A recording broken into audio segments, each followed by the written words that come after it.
Welcome to the Spin Wiz Comic Show. Whoa. From Raleigh, North Carolina. Join us for exclusive interviews with the publishers bringing you the newest titles in indie comics, webcomics, movies, and more. No way.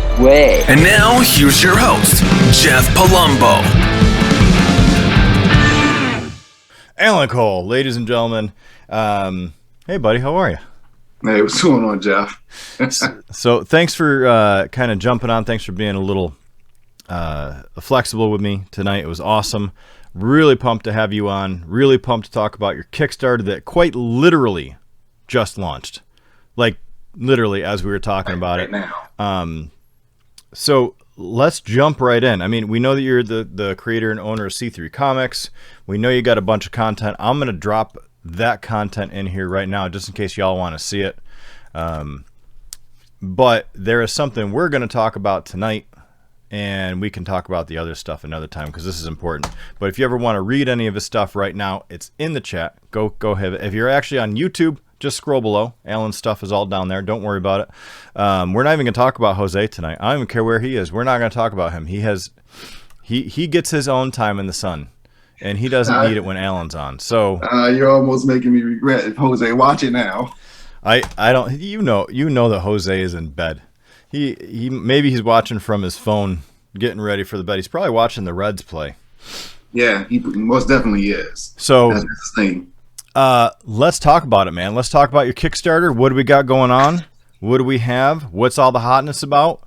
And we know it just launched, so I just dropped the link in for it. But tell me about it. If nobody's ever heard about it, give me the title, give me the layout. What are people in for? The story is For Armageddon. The tagline that we went with early on was, you know their names, now learn their stories. Meaning, there's a lot of characters that people would recognize. Lucifer, Death, War, Pestilence, Famine, Michael, Gabriel. Those are names that are familiar to people no matter what your creed, religion, where you come from. And they always have a story already associated with them. We've taken what people think that they know about them, and we've thrown our own spin on it. So essentially, and this is not really a giveaway, but the end of the book ends with Genesis, the first chapter of Genesis, the creation of our universe. That's where this story is going to ultimately get to. You know how there was a battle in heaven before the angels fell, Lucifer rebelled and everything, but it doesn't really get into how that actually happened or what happened. This is what we actually try to tackle in our own creative way. So we put our little spin on it. So all the characters that everyone is familiar with, that's what we're focusing on. And it's an extremely wild ride. That is crazy. Now, where did you come up with that? Are you religious and you're just like, I want to hear this? Or was it, I mean, because that's not something I've ever heard of anybody ever trying. Well, the story of this book has taken on many different iterations. So when we first came up with it, it was a group of us. It was 3 writers. It was myself, David Welch, the co-creator of For Armageddon, and another guy named Kareem Mosin. We were back in high school. And obviously we got our inspiration originally from WCW and the Four Horsemen. So we used to run around school just attacking everybody. We had our little core groups. We had the females. David's now wife, but his girlfriend at the time, she was the leader of the Tri-Mare. So that was kind of a throw on the horsemen. And then there was another group of people, Louis Jenkins and his 2 brothers, and I think another person was involved with it. They called themselves the New Age Horsemen. So we actually implemented all of those characters within. So yes, there are the horsemen, there are Tri-Mare, there are New Age horsemen that are going to be in the story that actually oppose the horsemen later down the line, and all of this stuff. So that's how it originally began. Then we put it on the shelf for roughly about 15 years. And that's how Intrepid came about. Intrepid in the Second Wave universe, because we put all of our focus on that. And then we just had an opportunity a few years ago, maybe about 4 or 5 years ago, where we thought that we would revisit it.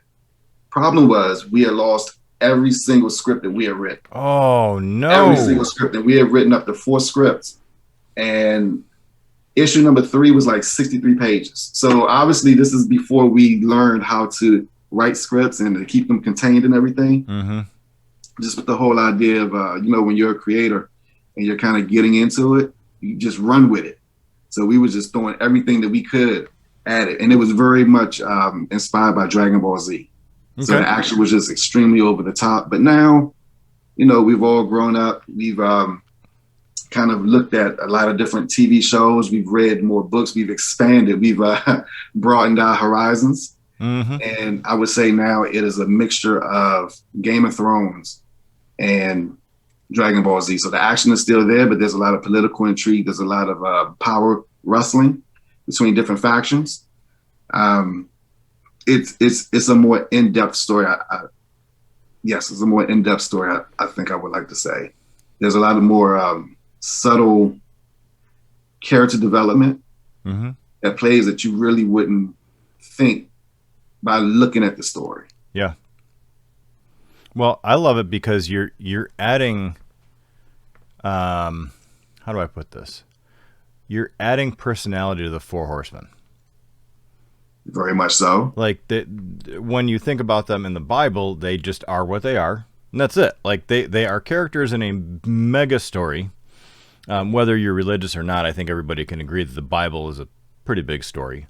It's a huge story. It's the most epic story of all time. Right. So whether you believe that or not, or the religion part of it or not, is neither here nor there. What I'm saying is we have four people that show up in a story of the Bible that really just show up and do their thing and are gone. They have no real entity. There is no development. There's no character development of them. You're doing that, and you're leading up into the biggest battle of the Bible ever that creates that really distinguishes between heaven and hell, correct? Yes, but you want to know the interesting thing about this? This isn't a religious book. No. I don't. Even though because people get that, and that's one of the things we wanted to play on because mm-hmm. of the characters that we're using, and because it does end with the Genesis chapter 1. Yeah.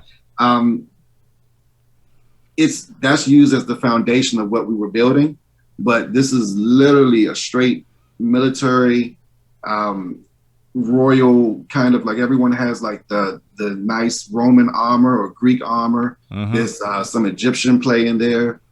There's we pull from Zeus and those gods. We pull from Egyptian gods.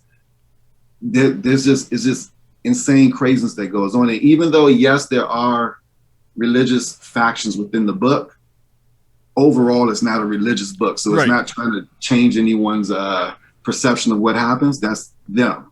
This is literally a story about how we got to where we are now. I love it. Damn, that's good.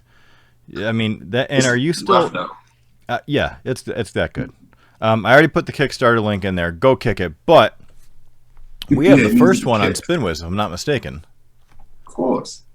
We have 5 issues actually. Now we have 5, and you'll get the last 2 once the Kickstarter is over with. Because we wanted to have something special. So even though people already had the issue number 51 through 45 through 47, 46 and 45, we've literally held for about 6 months just so that we can complete this first arc, mm-hmm. where I will say it's very fast paced. We're just kind of just throwing things at you. So there's a lot of plot lines going through. There's a lot of subtle plots with the characters. And the main purpose of this was to introduce everyone to all the key players in this story. So Lucifer doesn't play a big role in this. However, he's there. And mm-hmm. then, when he comes back, the power dynamic is going to shift. Abaddon, the things that he does in the book, the power dynamic is going to shift. And then you're going to see the horsemen at the beginning, and then you're going to see where they end up. And that's going to actually shift how the rest of the series continues. It's a wild ride. No one's going to be able to determine, even though you know where the book is going to end, you have no idea who's actually going to be the person to write Genesis. That's awesome. Well, we try. So all the people that you were talking about from high school, are you still friends with all of them? Like, do they know this is happening? Yes, I would assume so. Most of them. I mean, that's great. I don't talk to that many people from high school. Well, we don't talk to all of them, but they are aware of what's going on. So we do have cordial relationships. But everyone, that's 20 some odd years ago. Yeah. Everyone has kind of moved off into their own spheres. So everyone that was initially with the project is a lot of them have dropped off of producing comics all together. Mm-hmm. So they just enjoy it as everyone else does, as like Yeah. a regular fan. But I think that they would be very appreciative that they were part of the inspiration of getting this story out there. Yeah. Well, I'm sure they're tickled pink that they're just like, wow, Alan's just, yeah, like, here's my blessing. You want to take it? I want to read it. I would hope so. You know, and I think we were talking a little bit before that most of us, like you and I and Jose and, you know, a bunch of the rest of the creators that we're friends with, hustle. Yeah. Like, we have full-time jobs, we have families. You have a newborn, which is a whole game changer in its own right. Yeah. And we still, and I don't crank out content, obviously I own a distribution platform, so I'm not cranking out as much content as I would like. But at the same time, I'm working on an entire company. So, you know, I'm pretty busy. That's a thing into itself, trust me. It is, yeah. But I think what a lot of the reason our indie community is usually so tight is because everybody gets it.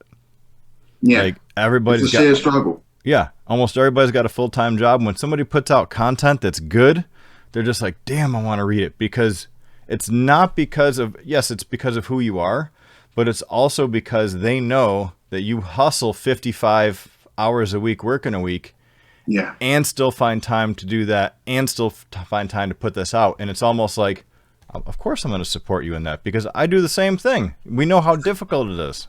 It's all a grand achievement. Mm-hmm. Obviously, Kickstarter has, we've come to the game late with Kickstarter, obviously. Mm-hmm. You know, we got into the comic industry with our own publishing company. And looking back, we did everything wrong.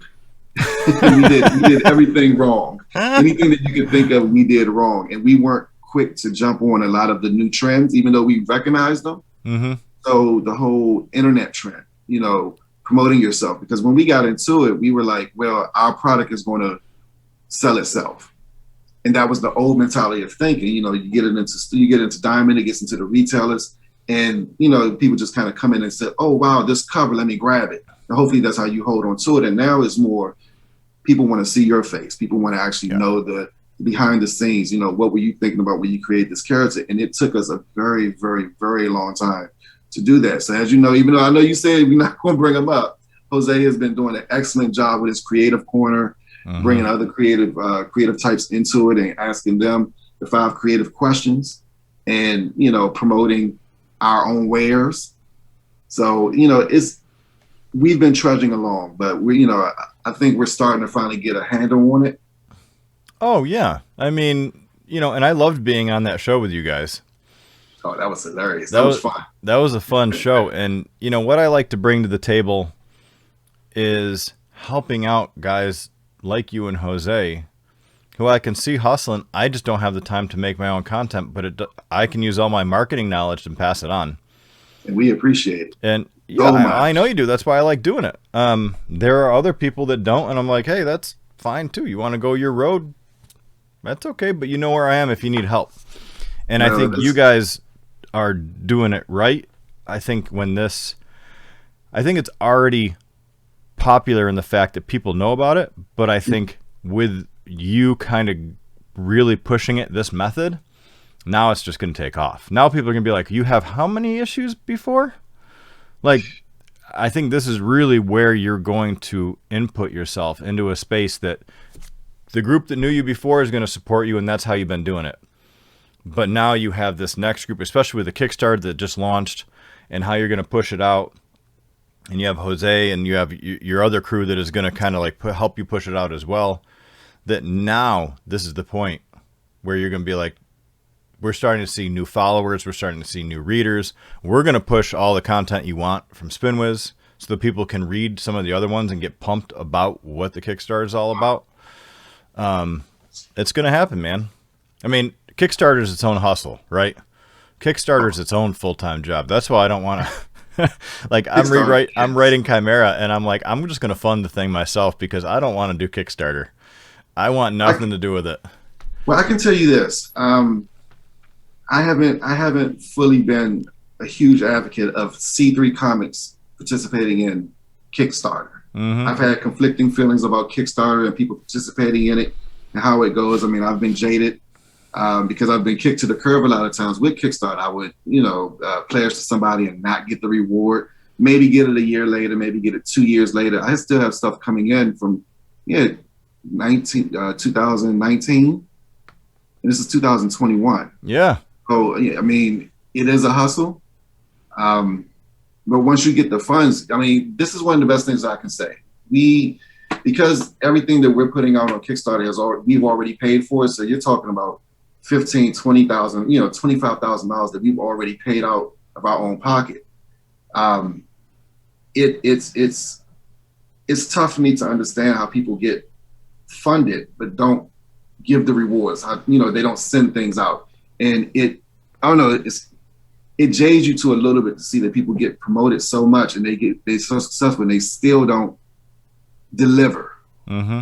So, I had a long talk with Jose, and I told him that my personal feeling on us participating in Kickstarter was that anything that we bring to it, we would have already completed. So maybe for printing, but then not really. Like, we really want to use Kickstarter as a means, as you said, to reach a larger audience, to get people more invested in the book, and to just have them introduced to C3 Comics as a whole. So that's what we're looking for with this Kickstarter, with Intrepid Kickstarter, which we did a few months ago, which was successful after our third try. That's all right. Sometimes it takes that. It's nerve-wracking, I'm telling you. It is. Definitely is nerve-wracking. And I am scared about doing our first one if it ever gets to that point. Oh, we'll be there for you. You already know that. I know you are, but you already know that, and you already got your audience out there. You know it's going to be successful. We're getting there. Yeah, but still, it's a lot of work. It is a lot of work, and I'm going to have to call in a lot of favors for a lot of stretch goals and stuff like that, but it'll all be worth it. But hey, listen, if you could tell anybody, because we're running out of time here, and I want to make sure that you have that I am cognizant of your time as well.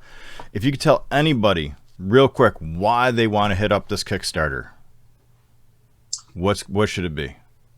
If you're a fan of manga or anime, if you're a fan of brutality, if you're a fan of epic battles, if you're a fan of dire consequences, if you're a fan of just characters finding themselves through adversity, and ultimate, like how you said before, like the horsemen actually have personalities.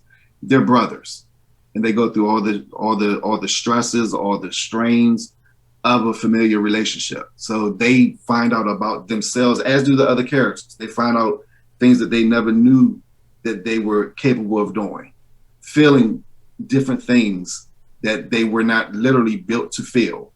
So if you're a fan of any of those things, Lord of the Rings, Game of Thrones, Terminator, like all of that's kind of mixed in there. So there's something for everybody. I think there's something for everybody. I would agree. Ladies and gentlemen, links are in there. If you're on YouTube, links are below. It just launched tonight. It's going to be awesome. This is, if you're up on YouTube, just go click on the link. You'll head right to it. It's great. You already have one backer. Oh, wonderful. Yeah. I mean, actually, yeah. You got one backer. 29 days to go. Let's do this. And Let's do this. You're only looking for 500 as a pledge. Yeah, I told you. I'm not. If you actually look at them, I mean, to get the book itself is 210 pages. There's extra content in there. So it's 6 issues plus issue number 51, which was never planned, actually. Mm-hmm. That's a prequel issue. So that's been broken up throughout the series because, we found out that once it was written, it works better in different spots as flashbacks, or they better describe certain scenes. So it's, even if you have the other issues, the individual issues, this one works slightly differently. It reads slightly differently. Okay. So yes, I'm looking forward to it. All right. Well, you all hear it there. Go check it out. Alan, thank you for being here. Go support him. Go read the stuff on Spinwiz to make sure you're going to love it, and you will, and you'll hit it up. And again, if you can't afford it right now because things are crazy, at least share it. Go tell somebody else, because there's a lot of other people that can. Use your network to benefit our boy here, Alan, because we're all in this together. So, Alan, thanks so much for being here. Hang on line for me 1 minute. I got to sign off with everybody. I'll be right back.